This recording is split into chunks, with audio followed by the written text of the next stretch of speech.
What's up, bookworms? So I finished Quicksilver late last night. Now this book was amazing, y'all. This is one of those books I'd give like a six stars out of 5 stars for sure.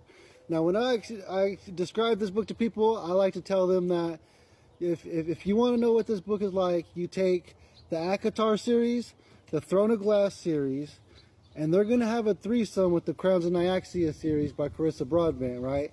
And through this threesome, a baby's going to be born, and that baby is Quicksilver.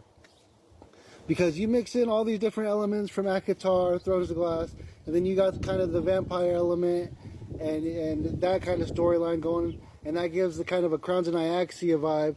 And so, and I loved all 3 of those series so far, and I cannot wait for that 4th book to come out in the Crowns of Nyaxia series later this year in August. This book was really good. I loved all the characters in this book. You've got Kingfisher himself, top tier book boyfriend for those of you ladies that haven't read this book yet. You've got Carrion Swift, another top tier book boyfriend, if I might say myself. You got characters like Lorith, you've got Renfis, you've got Everlane, you got the main character Sayrus herself. And some of these character stories, this was one of those books that it didn't take me long to go through, even though it's really big.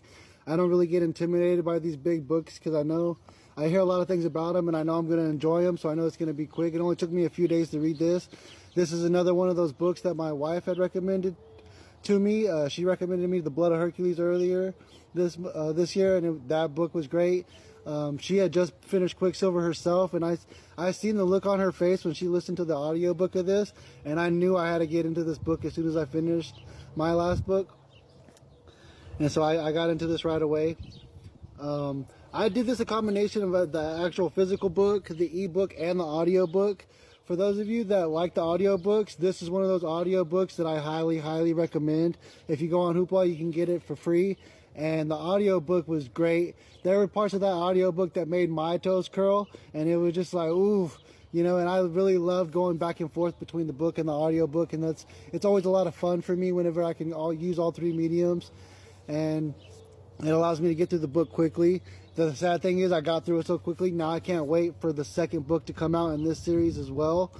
And so that should be later on this year in October, I believe, and I'm definitely looking forward to that. So like I said, 6 out of 5 stars for sure. 6 stars on this book. Highly recommend Quicksilver for those of you that love fantasy fiction. I decided after Quicksilver, I took a little while this morning, looked through a lot of my books. I was trying to figure out what I wanted to read next, and I decided I would go with When the Moon Hatched. I'm going to do this also as a combination of the physical book, the ebook, and the audiobook.